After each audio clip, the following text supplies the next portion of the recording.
Saving money from a part-time job requires planning and discipline, but it can be an effective way to boost your finances.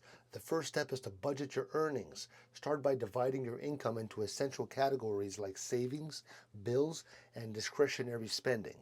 Now, it's helpful to decide in advance how much of each paycheck will go towards savings. Even if the amount seems small, setting aside a fixed portion regularly will accumulate over time.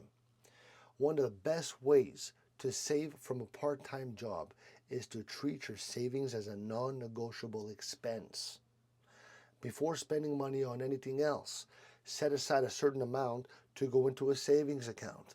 If you're able to, consider setting up an automatic transfer so the money goes directly into your savings without any temptation to spend it.